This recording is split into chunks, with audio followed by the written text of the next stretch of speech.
വയനാട്ടിൽ രാഹുൽ ഗാന്ധിക്കൊരിക്കൽ കൂടി വിജയം ലഭിച്ചിരിക്കുന്നു. അതായത് വോട്ടു കച്ചവടവും വോട്ട് മോഷണവും ചർച്ചയായിരിക്കുന്ന ഒരു രാജ്യത്ത് പ്രതിക്കൂട്ടിൽ നിൽക്കുന്നവർ വലിയ പരിഭ്രാന്തിയിലായി കഴിഞ്ഞു. അതിനർത്ഥം ജനാധിപത്യം അടിസ്ഥാനശിലയായിരിക്കുന്ന ഇന്ത്യയിലെ ജനങ്ങൾ ഇപ്പോഴും അതേ ജനാധിപത്യത്തിനൊപ്പം തന്നെയാണ് നിൽക്കുന്നത് എന്നുള്ളതാണ്. ജനാധിപത്യം കുഴിച്ചുമൂടാൻ ഇത്രയും വലിയ മുന്നൊരുക്കങ്ങൾ നടത്തിയപ്പോൾ രാഹുൽ ഗാന്ധിയുടെ നേതൃത്വത്തിൽ നടന്ന ധർമ്മസമരം അത് ഐതിഹാസികം എന്ന് തന്നെ പറയേണ്ടി വരും. അക്കവും അക്ഷരവും നിരത്തി വോട്ട് മോഷണത്തിന്റെ തെളിവുകൾ ഓരോന്നായി പുറത്തുവിട്ടപ്പോൾ ഒരു നിമിഷത്തേക്ക് ഈ രാജ്യം സ്തംഭിച്ചുപോയി.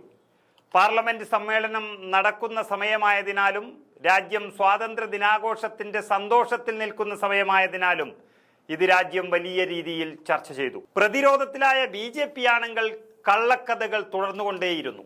അതിലും രാഹുൽ ഗാന്ധിയെ തന്നെയാണ് അവർ ലക്ഷ്യം വെച്ചതും.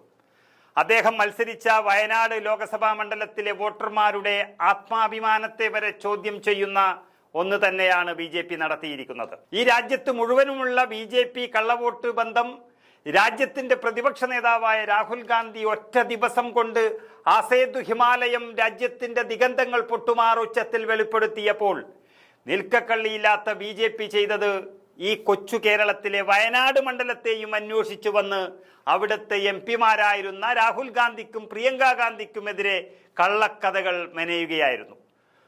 കൂടുതൽ അതിന്റെ വിവരങ്ങളിലേക്ക് കടക്കുന്നില്ല. ഏതായാലും വയനാട് ലോക്സഭാ മണ്ഡലത്തിലെ വോട്ടർ പട്ടികയുമായി ബന്ധപ്പെട്ട് BJP നേതാവ് അനുരാഗ് ഠാക്കൂർ MP ഉയർത്തിയ ആരോപണങ്ങളെല്ലാം തന്നെ പൊളിഞ്ഞു പാളിസായിരിക്കുന്നു.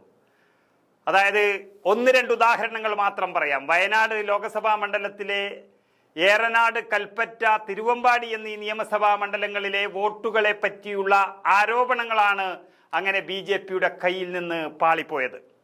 2019-ലും 2024-ലും രാഹുൽ ഗാന്ധിയും കഴിഞ്ഞ ഉപതെരഞ്ഞെടുപ്പിൽ പ്രിയങ്ക ഗാന്ധിയും മത്സരിച്ച് ജയിച്ച വയനാട്ടിൽ വലിയ രീതിയിൽ ക്രമക്കേട് നടന്നു എന്ന് പറയാൻ വേണ്ടിയാണ് അവർ ഇത് കാണിച്ചത്.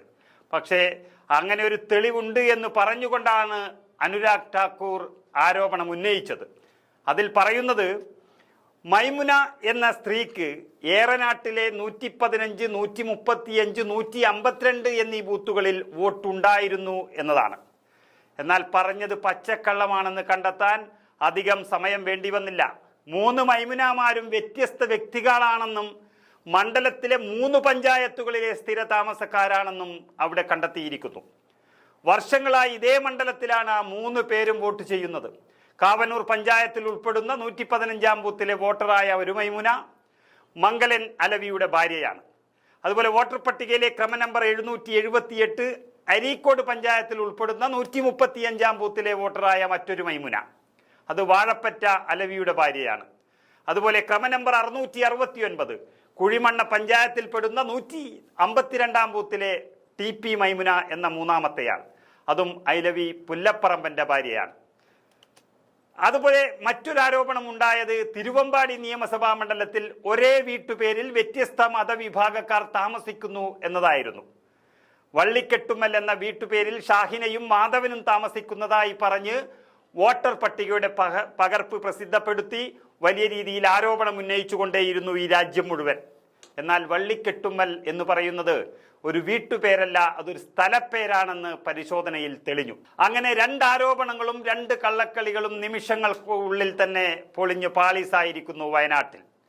നട്ടാൽ കുരുക്കാത്ത കഥകൾ മുളപ്പിച്ചെടുക്കാൻ നോക്കിയ BJPയുടെ ദേശീയ നേതൃത്വം നാണം കെട്ട് തല താഴ്ത്തിയപ്പോൾ ജനാധിപത്യ സംരക്ഷണ പോരാട്ടത്തിനിറങ്ങിയ രാഹുൽ ഗാന്ധി എന്ന ഇന്ത്യയുടെ പ്രതിപക്ഷ നേതാവ് ഒരിക്കൽ കൂടി ഇതേ വയനാട്ടിൽ വിജയിച്ചിരിക്കുകയാണ് യഥാർത്ഥത്തിൽ.